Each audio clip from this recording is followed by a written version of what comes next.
Hi everyone, welcome back to my channel. Marketing management की series के part 18 में आज हम डिस्कस करने वाले हैं कंज्यूमर बिहेवियर के डिफरेंट बाइंग मोटिव्स और उनकी डिफरेंट टाइप्स के बारे में। तो इससे पहले भी हमारी काफ़ी सारी मार्केटिंग मैनेजमेंट से रिलेटेड वीडियोस ऑलरेडी चैनल पर अपलोडेड है, जिनमें से एक वीडियो में हमने डिटेल में समझा है कंज्यूमर बिहेवियर के बारे में। तो इसलिए जिन लोगों ने अभी तक वो वीडियोस रेफ़र नहीं की है, उनकी रेफरेंस के लिए हमने डिस्क्रिप्शन में ऑलरेडी मार्केटिंग मैनेजमेंट सीरीज़ की पूरी प्लेलिस्ट के जो लिंक है वो डिस्क्रिप्शन में दिया है। तो वो डायरेक्टली वहाँ से जाकर भी इन वीडियोस को रेफ़र कर सकते हैं। तो जिन लोगों ने अभी तक प्रीवियस वीडियोस नहीं देखी, उनको इजी अंडरस्टैंडिंग के लिए हमने कंज्यूमर बिहेवियर को थोड़ा सा समरी में समझाने की कोशिश की है। इसके बाद हम समझेंगे कि बाइंग मोटिव्स एक्चुअल में होते क्या है और ये कितने टाइप्स के होते हैं। तो जैसा कि अगर हम कंज्यूमर बिहेवियर के नाम पर फोकस करें, तो हमें यहाँ पर पता चलता है कि हम कंज्यूमर के बिहेवियर के साथ डील करने वाले हैं। यानी कि जो कंज्यूमर बिहेवियर है वो एक ऐसी स्टडी है जो कि वेरियस प्रोसेस को इन्वॉल्व करती है, जहाँ पर किसी भी इंडिविजुअल या फिर ग्रुप ऑफ इंडिविजुअल के किसी particular product, service, ideas, experience को सेलेक्ट करने से लेकर उसे परचेज करके, यूज़ करके एंड फाइनली डिस्पोज करने तक की सारे ही प्रोसेसेस को स्टडी किया जाता है, जो कि उसकी नीड्स एंड वांट्स को सेटिस्फाई कर सके।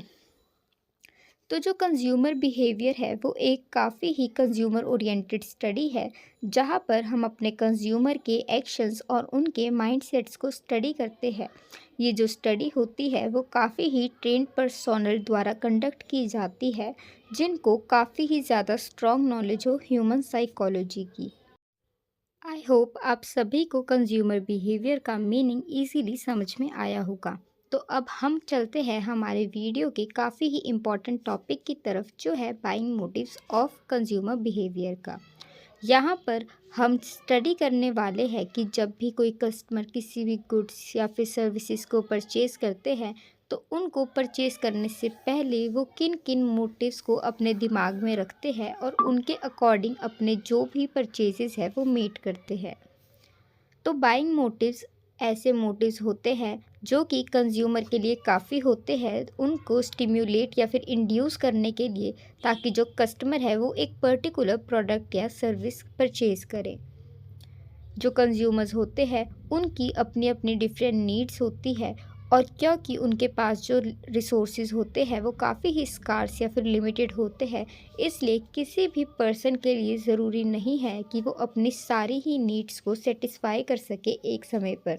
तो कंज्यूमर के पास काफ़ी ही ज़्यादा ऑप्शंस होते हैं, बट उसके पास लिमिटेड रिसोर्स होने की वजह से उसको इन सभी रिसोर्सेज में से एक ऐसा प्रोडक्ट या फिर सर्विस डिसाइड करना होता है जिसकी वजह से उसको मैक्सिमम सेटिस्फेक्शन रिसीव हो। तो यहाँ पर जो कस्टमर की नीड्स है वो उसको एंजाइटी और रेस्टलेसनेस क्रिएट करती है, जिसकी वजह से जो कंज्यूमर है वो स्टार्ट करता है अपने बाइंग को और अपने सारे एफर्ट्स एक पर्टिकुलर प्रोडक्ट को बाई करने में लगाता है।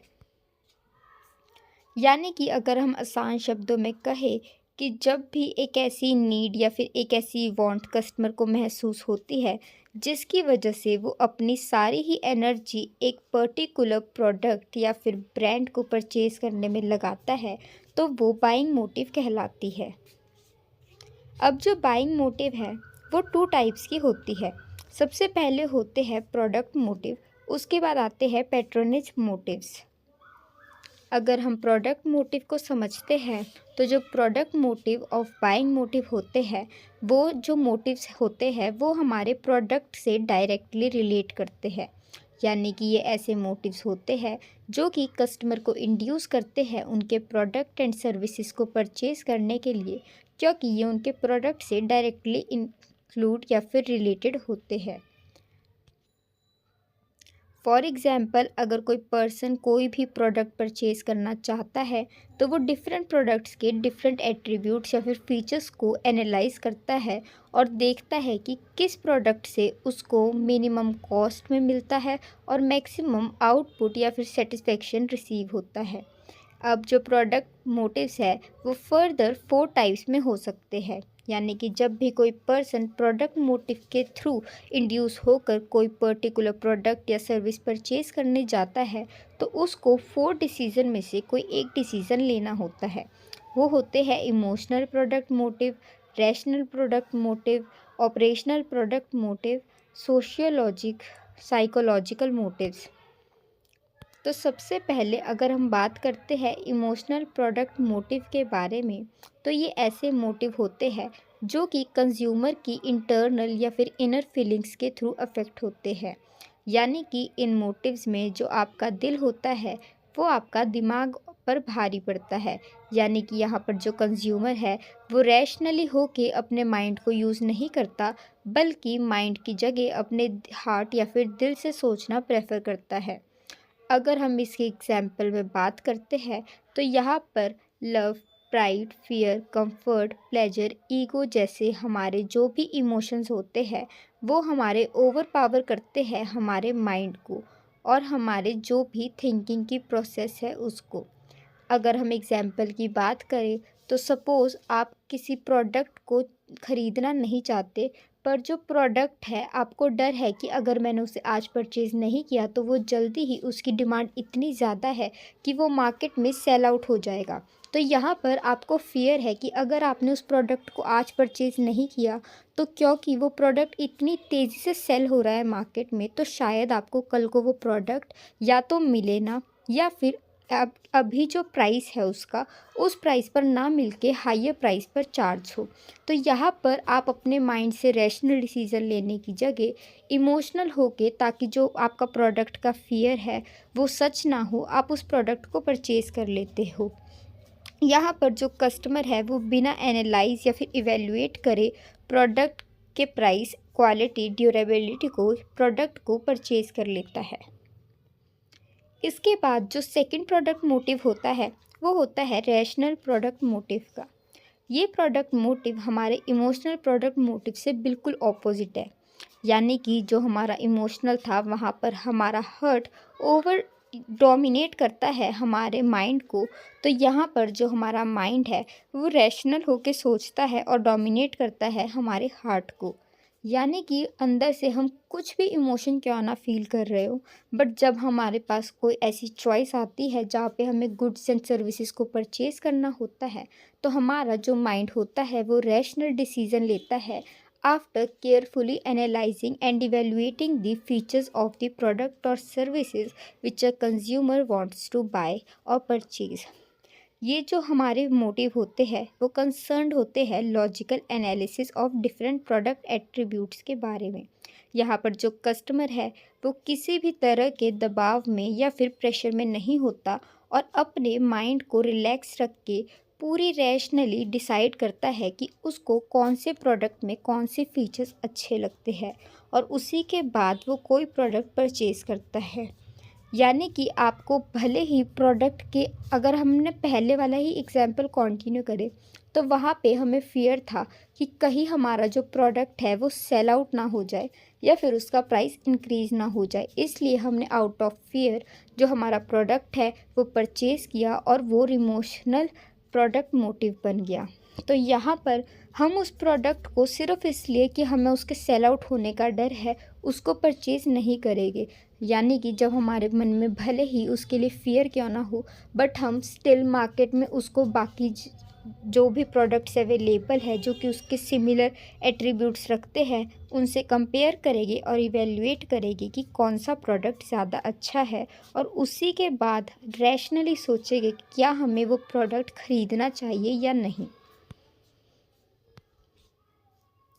इसके बाद हमारा थर्ड मोटिव होता है ऑपरेशनल प्रोडक्ट मोटिव का। ये ऐसे मोटिव होते हैं जो कि हमारी सेटिस्फेक्शन जो कि हमें किसी भी प्रोडक्ट को यूज़ करने से मिली है उसके बेसिस पर हमें बताते हैं। यानी कि यहाँ पर हम अपने प्रोडक्ट एंड सर्विसेज के सारे ही फीचर्स और फंक्शंस को अच्छे से देखते हैं और चेक करते हैं कि हमें कौन सा जो प्रोडक्ट है वो बेटर लगता है, जो कि ऑपरेशन वाइज ज़्यादा अच्छा हो, और हम उस प्रोडक्ट को परचेज़ कर लेते हैं। इसके बाद आती है सोशियो साइकोलॉजिकल मोटिव्स। ये ऐसे मोटिव्स होते हैं जो किसी भी कंज्यूमर के इंटरनल साइकोलॉजिकल प्रोसेसेस यानी कि लर्निंग, परसेप्शन और एटीट्यूड पे बेस होते हैं। यहाँ पे जो कंज्यूमर होता है, ना वो इमोशनली अपने हर्ट की सुनता है और ना वो रैशनली अपने माइंड की सुनता है, बल्कि वो अपनी अपब्रिंगिंग के अकॉर्डिंग देखता है। यानी कि जो कंज्यूमर होता है वो जनरली एक इन्वायरमेंट में ग्रो करता है। तो जब भी वो किसी इन्वायरमेंट में ग्रो करता है तो उसको काफ़ी सारे लोगों से काफ़ी सारी बातें सुनने को मिलती है। अगर उसे अपने परिवार से, अपने फ्रेंड से, अपने नेबर से एक पर्टिकुलर ब्रांड के बारे में अगर कॉन्टिन्यूस बेसिस पर नेगेटिव चीज़ें सुनने को मिलेगी, तो क्या वो बड़ा होके उसको इवैल्यूएट करने का सोचेगा? नहीं ना, वो यही सोचेगा कि ये तो मैं शुरू से ही सुनता आ रहा हूँ कि ये वाली कंपनी अच्छी नहीं है, तो इसलिए मैं इस कंपनी को छोड़ के बाकी सारे प्रोडक्ट्स डिसाइड करता हूँ कि मुझे कौन से ख़रीदने हैं। पर वही अगर कोई हमारा फैमिली है, फ्रेंड्स है या फिर नेबर है, जो कि जैसे सपोज़ कीजिए कि उन्हें सैमसंग के प्रोडक्ट्स काफ़ी पसंद है, इसलिए वो हमेशा से सैमसंग के प्रोडक्ट ख़रीदते आए हैं।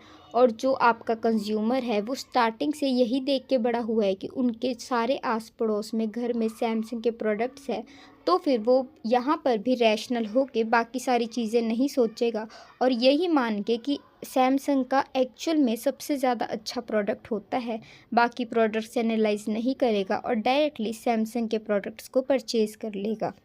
तो यहाँ पर जो हमारा पर्सन होता है वो सोशियो के साथ साथ साइकोलॉजिकल मोटिव्स के बारे में सोचता है। यानी कि वो देखता है और इवेलुएट करता है कि जो प्रोडक्ट वो परचेज़ करना चाहता है उसको परचेज़ करने के बाद उसका सोसाइटी में स्टेटस या फिर प्रेस्टीज क्या रहेगा। यानी कि अगर हम यहाँ पर एग्जांपल ले, अगर कोई पर्सन है उसके पास पैसे हैं, तो अगर वो एक फॉर्च्यूनर ख़रीदता है तो उसका जो सोसाइटी है उसमें एक अलग इम्प्रेशन जाता है। पर अगर वो यहाँ पर ही लंबोर्गिनी लेता है तो उसका जो इम्प्रेशन है वो अलग जाता है। तो यहाँ पर जो पर्सन है वो अपने सोशल और साइकोलॉजिकल मोटिव्स के थ्रू अपनी प्रोडक्ट और सर्विसेज की सेल परचेज के बारे में डिसाइड करता है। इसके बाद बाइंग मोटिव्स को समझने के बाद अब हम बात करते हैं पैट्रोनेज मोटिव्स के बारे में।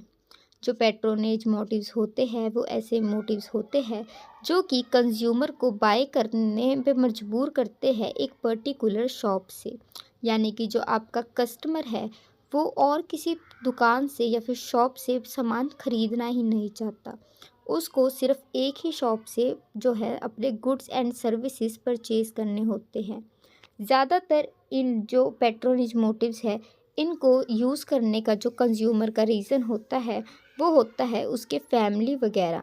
यानी कि यहाँ पर जो भी वो गुड्स ख़रीदना चाहेगा वो एक पर्टिकुलर शॉप से ही ख़रीदेगा, क्योंकि जो शॉप का पैट्रोनेज है वो उसे अट्रैक्ट करता है। अगर हम बात करते हैं पैट्रोनेज मोटिव्स की, तो इसको हमने फर्दर 2 कैटेगरीज में डिवाइड किया है, emotional patronage and rational patronage. तो अगर हम सबसे पहले इमोशनल पैट्रोनेज के बारे में समझें, तो इमोशनल पैट्रोनेज मोटिव जो होते हैं वो हमेशा फीलिंग्स, हैबिट्स या पर्सनल अटैचमेंट के बारे में बेस होते हैं। यानी कि जैसे हमने पहले समझा कि यहाँ पर जो हमारा कंज्यूमर है वो माइंड से ज़्यादा अपने दिल की यानी कि हार्ट की सुनता है। तो यहाँ पर ऐसे कुछ केसेस होते हैं जहाँ पर एक कंज्यूमर है वो एक पर्टिकुलर शॉप से प्रेफर करता है गुड्स परचेज़ करना बिना किसी क्लियर लॉजिकल रीज़न के।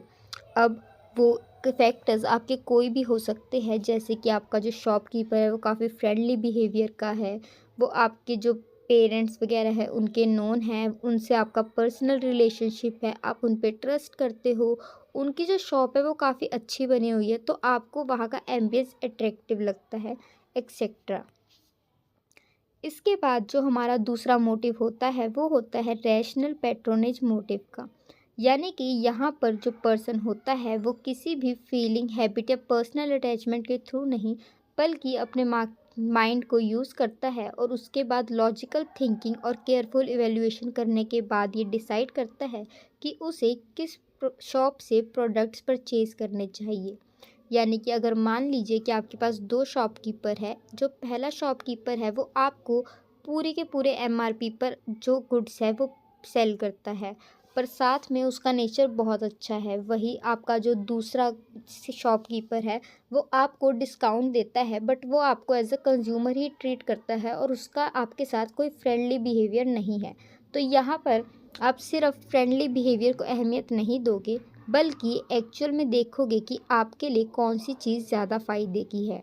तो यहाँ पर आप शॉप ए से ना खरीद कर शॉप बी वाले शॉपकीपर से परचेज़ करना प्रेफर करोगे, क्योंकि वो आपको डिस्काउंट देते हैं। तो यहाँ पर काफ़ी सारे फैक्टर्स में आपके आ सकते हैं रीज़नेबल प्राइसेस, जो क्वालिटी ऑफ गुड्स है वो किसी पर्टिकुलर शॉप में ज़्यादा अच्छी मिलती है in comparison to the first one, काफ़ी ज़्यादा वैरायटी में मिलती है, उनकी सर्विसेज अच्छी है, उनकी जो लोकेशन है वो काफ़ी कन्वीनियंट है और इजी टू रीच है एक्सेट्रा। तो इसी के साथ हमारे बाइंग मोटिव्स और different types of buying motives यहीं पर ख़त्म होते हैं। आई होप आप सभी को वीडियो अच्छी लगी हो और आसानी से बाइंग मोटिव्स के कंसेप्ट समझ में आया होगा। अगर आपको ये वीडियो अच्छी लगी है then do like, share, subscribe and comment. Thanks for watching.